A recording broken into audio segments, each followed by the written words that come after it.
guess we're going to do it the old-fashioned way.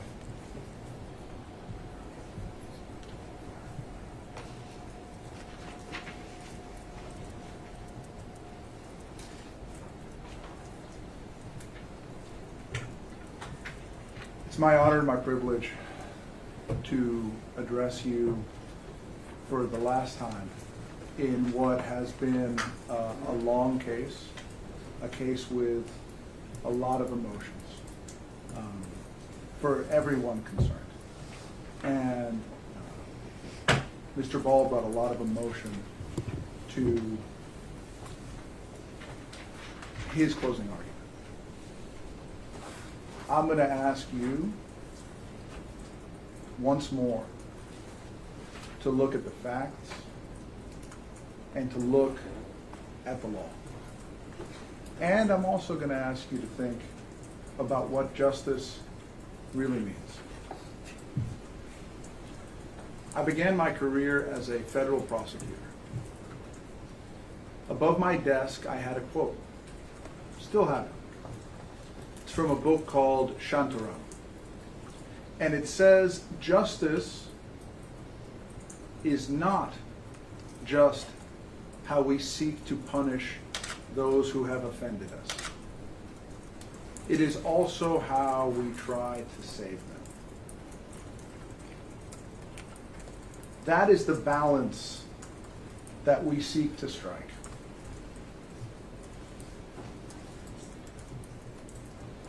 Plaintiffs suggest that you should send a message. You've already sent a message. You've sent a message for the first time to a talk show host, and to all talk show hosts, that their standard of care has to be different. $4 million is a lot of money. And we'll discuss in a little bit how that money plays out in terms of the amount of time that Alex Jones actually spent on the air talking about Sandy Hook. And I think if you do the math, which I have done, you'll find that it works out to about $14,000 per hour. That's about what FSS and Alex Jones make on the air.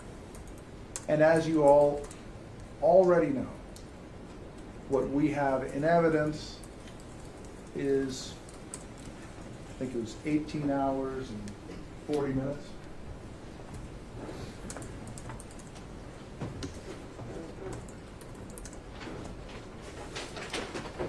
$18 hours and 43 minutes.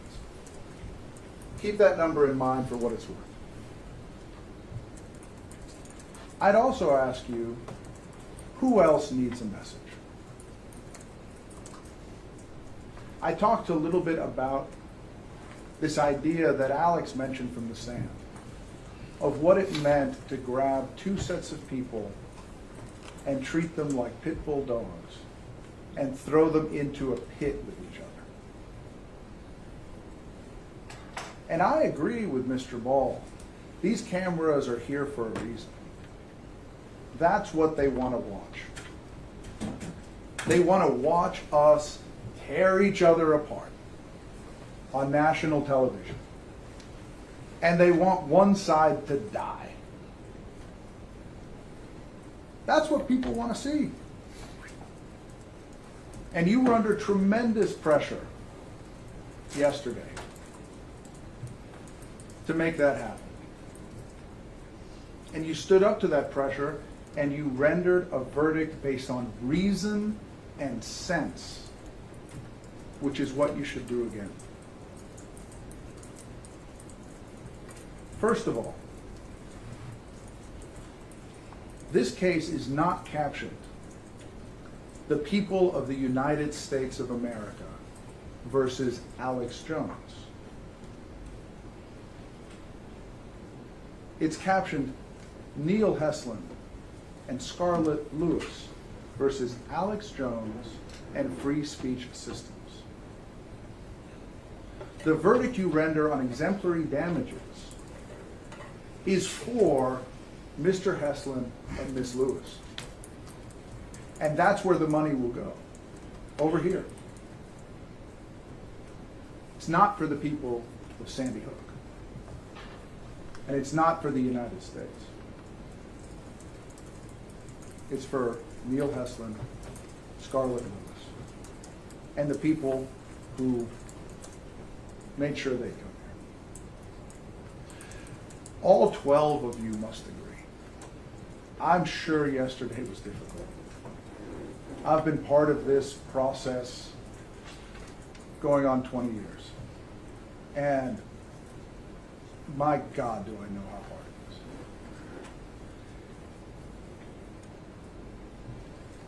is. You have to be true to yourself, each one of you, in making this decision.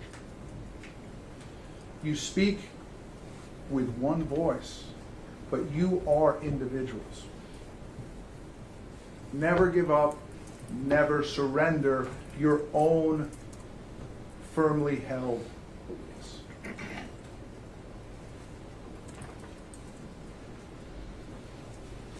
I want to talk about the factors that the law says instructs you to consider. They're going to be in your jury charge waiting for you when you get back there. The first factor, there's 5 of them, that's our roadmap that we're going to go through. The first factor is the nature of the wrong.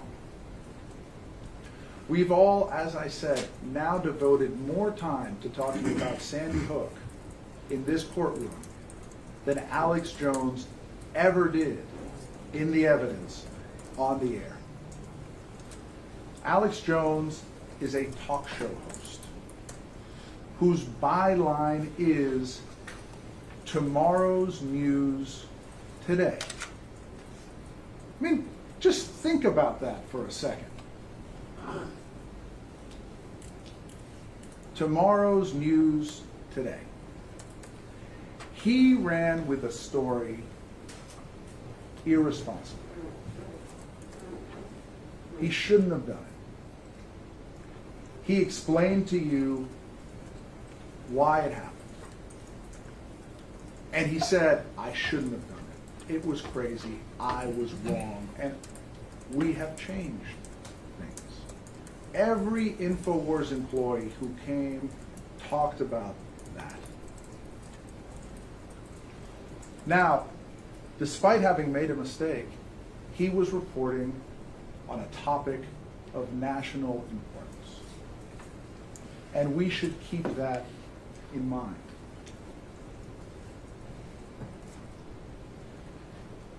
It is a sad truth that whenever a tragedy like Sandy Hook happens, the first people who are talking about CYA, cover your ass, are the government officials who dropped the bag, who dropped the ball, every single time. That is an important topic. That is a topic that needs to be spoken of. And you should take into account what effect your verdict here will have on other people who want to report on that topic. Because it will. It will. Everybody's going to look at this case. You've already said with your verdict yesterday, if you hurt somebody, you're going to pay for it, and you're going to pay for it handsomely because you need to make them whole.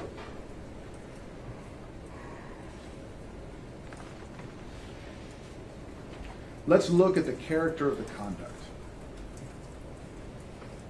18 hours and 43 minutes, over 6 years. Objection, Your Honor. Inferring that that's the only video again. Sustained. Let's look at the evidence that they brought you. These fine lawyers over here. They brought you 18 Objection, Your hours Honor. and That's 43 not the minutes. only evidence that Sustained. we brought. Sustained. And there's more evidence that we could have brought. Object to the sidebar. Sustained.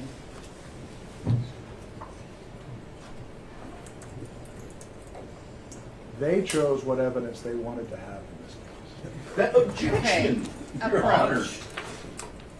Approach. Approach.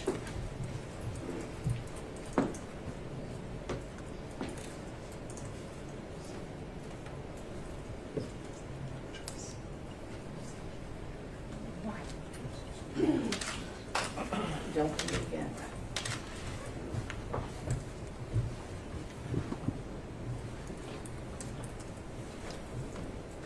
You have in the witness room to watch 18 hours and 43 minutes.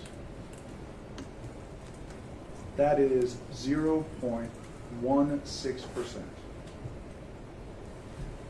of Alex Jones's airtime. You have testimony from the plaintiffs themselves that they did not hear any of Alex Jones's broadcasts until 2018.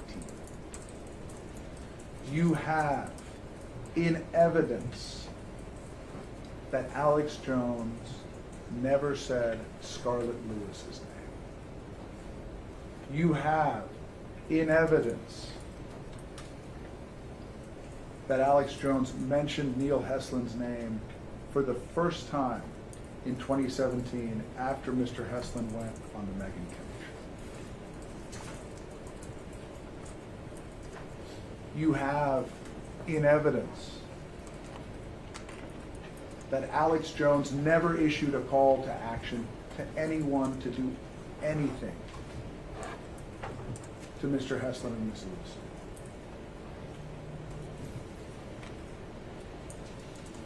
Let's talk about the degree of culpability of the wrongdoer. Alex Jones was absolutely reckless in his coverage.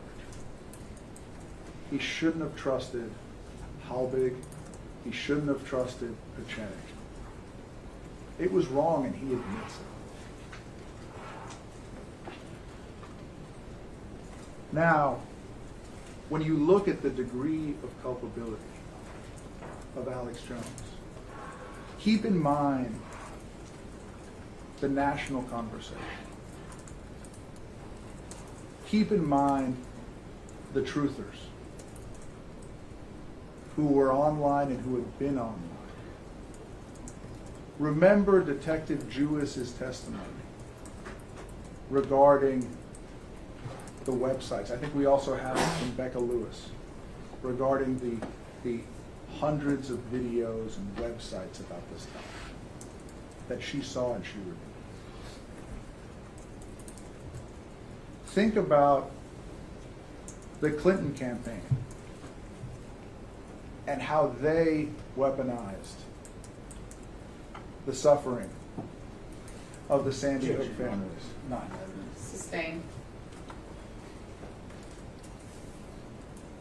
You have in evidence that during the 2016 election, there were nationwide ads taken out linking Donald Trump, Alex Jones, and Sandy Hook. Think about Megyn Kelly. Again, thrusting everything into the public light. And think about the mainstream media who descended upon Sandy Hook in the wake of this tragedy, misreported things. The situation and sensibility of the parties.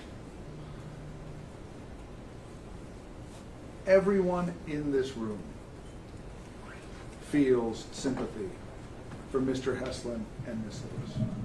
You would have to not be human not to feel sympathy for them. But consider everything that we've accomplished during this trial. The exchange that we observed between Ms. Lewis and Alex while she testified. That was real. You all watched it. That's the good that has come from this case. and it can produce more good in the future.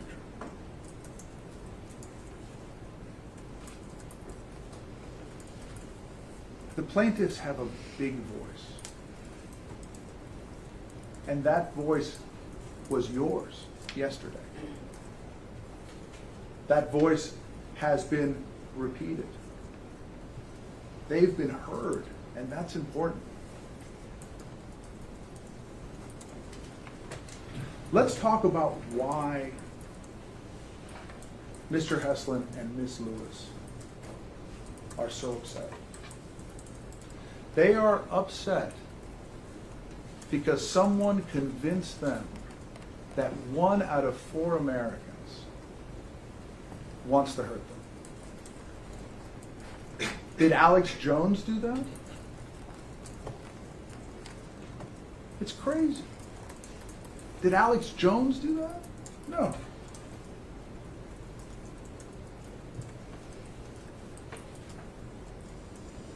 The extent to which the conduct offends a public sense of justice and propriety. We've already talked about this in the other factors. He ran with a story he shouldn't have about an issue of national importance. The plaintiffs didn't hear about it till years later. At our trial, and he has apologized, and he apologized on that stand repeatedly, and offered to have the parents on his show.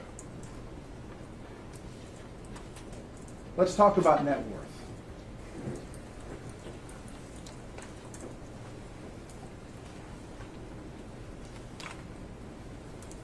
Many of the things that Mr. Pettingill said made absolutely no sense.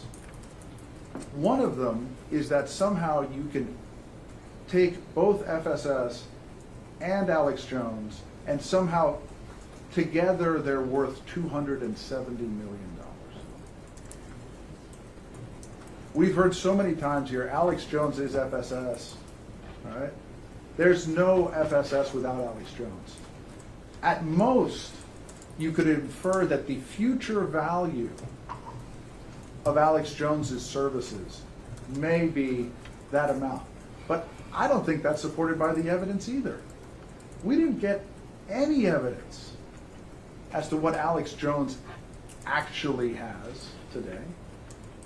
We didn't get any evidence of what FSS has today, what money they have, what assets they have to pay a judgment. We got none of that. I know I've already gone on too long. You guys were probably ready to make this decision yesterday. But there's a couple more things that I want to touch on before I leave you. A couple of thinkers. Louis Brandeis, a justice of the Supreme Court, after the First World War, having seen how our government had imprisoned people for being anti-war activists, talked about having freedom for the thought that we hate. Why did he say that? What was the concept? The concept is that it is repression that breeds hate. When you tell people they can't talk, they can't freely Objection. This argument goes directly to the court's previous ruling on liability. Speech is not protected. Sustained.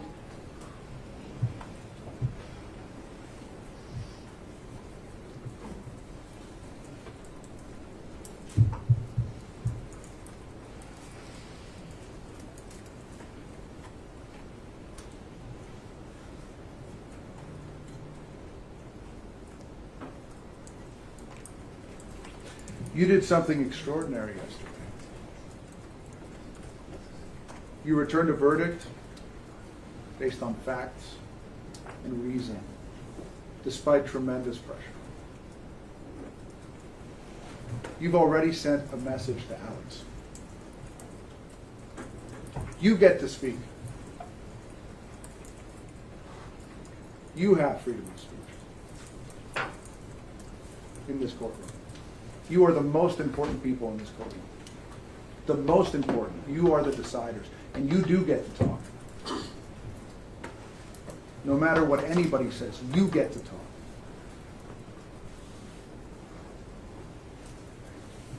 And when you talk, send a message. Send a message to the people who have cultivated the tremendous antagonism that we have in this court. Send them a message by returning a verdict that is fair and proportionate.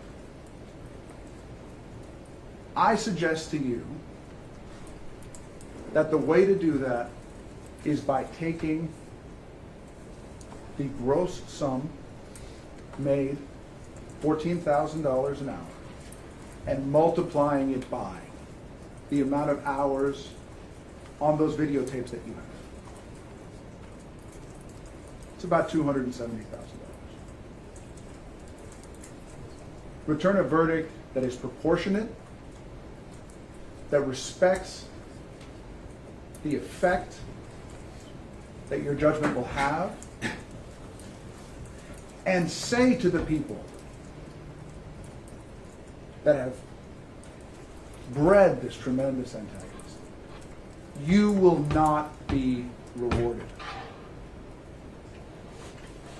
It's been an honor to present this case. Thank you, Mr. Reynal. Is it relatively short, or do we need a break? Yeah, we take a break. I mean, I don't know, it's probably gonna be 10, 15. Okay, it probably won't